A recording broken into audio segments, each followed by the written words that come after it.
Aliko Dangote just spent $20 billion building Africa's biggest oil refinery.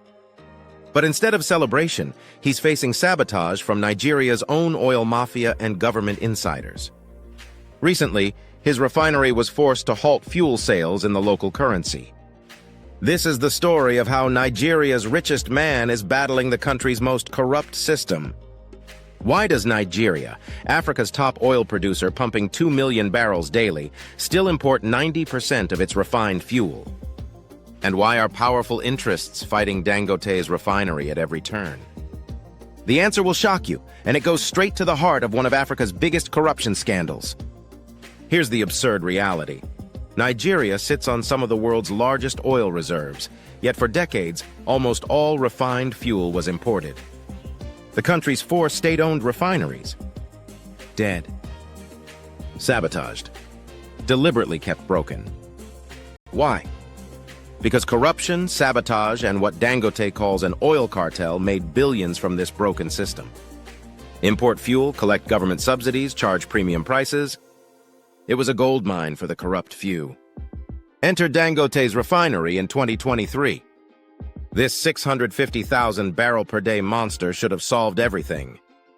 It's the world's largest single-train refinery, employing 40,000 people, with the capacity to meet 100% of Nigeria's fuel needs. But here's where the story gets dark. Instead of support, Dangote faced immediate attacks. Government officials and oil marketers began blocking his refinery's crude supply. Why?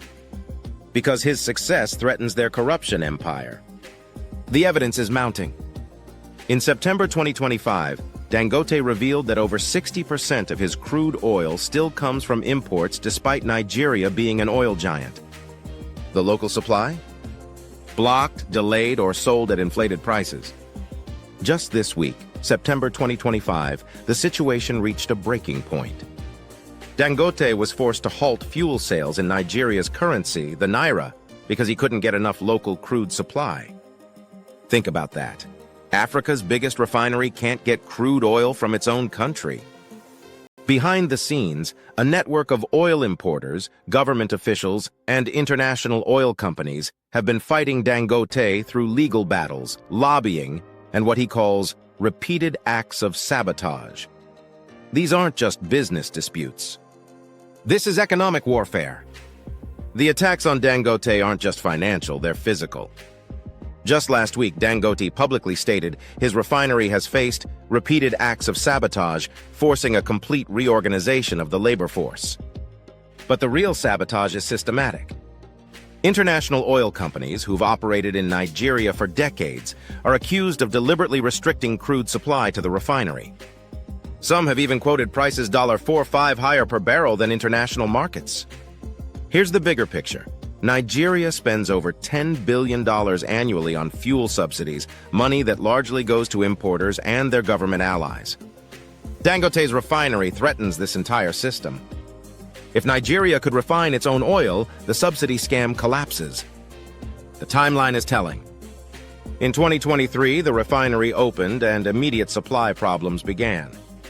Early 2024 saw government delays on promised crude allocations.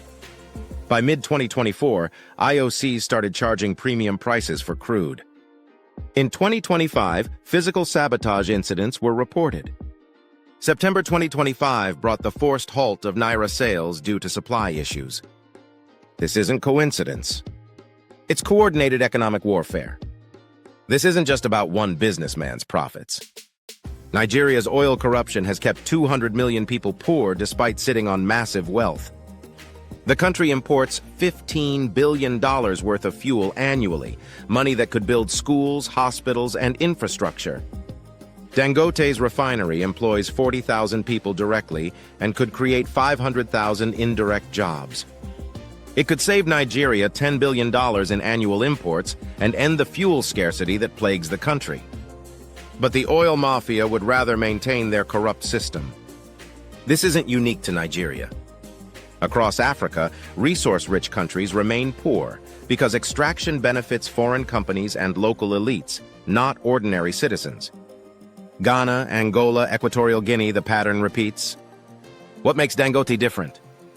His track record. He's built cement empires across Africa, created hundreds of thousands of jobs, and proved local manufacturing can work. His refinery represents something the oil mafia fears most: African ownership of African resources. As of September 2025, the battle has intensified. Dangote's recent decision to halt Naira sales isn't just a business move, it's a declaration of war against the system trying to strangle his refinery. Sources close to Dangote suggest he's now seeking billions more in financing to become completely independent from local crude suppliers. He's looking at importing more crude directly, bypassing the Nigerian system entirely. The government's response? Mixed signals.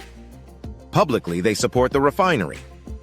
Privately, sources suggest powerful interests are working to maintain the status quo.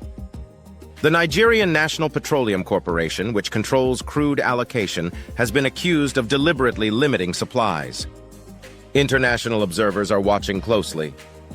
This battle will determine whether Africa can break free from resource extraction colonialism or remain trapped in corruption cycles that keep the continent poor despite enormous wealth.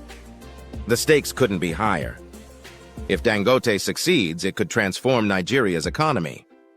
Full refinery operations could save $10 billion annually in imports, create 500,000 jobs, end fuel scarcity, reduce energy costs for businesses and households, and generate $2.5 billion in annual exports. But if the oil mafia wins, Nigeria remains trapped.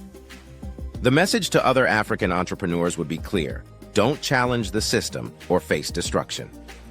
Success could inspire similar projects across Africa. Ghana, Kenya, and other countries are watching. Could this be the beginning of Africa's industrial revolution or just another dream crushed by corruption? Aliko Dangote didn't spend $20 billion to get rich. He's already Africa's richest man. He built this refinery to prove a point. Africa doesn't need to remain poor despite enormous natural wealth. The repeated acts of sabotage he's facing aren't just attacks on his business, they're attacks on Africa's future. Every delay, every supply shortage, every inflated crude price is designed to protect a corrupt system that has kept 200 million Nigerians poor. But Dangote isn't backing down. This week's decision to halt Naira sales might look like defeat, but it could be a strategic repositioning. If he can secure independent crude supplies and financing, his refinery could become unstoppable.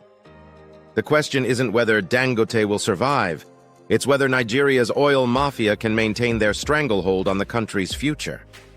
What do you think? Can one man's refinery break decades of oil corruption? Or will Nigeria's oil mafia crush another threat to their empire? Let me know in the comments below. Don't forget to like this video and share it. Stories like this need to be told.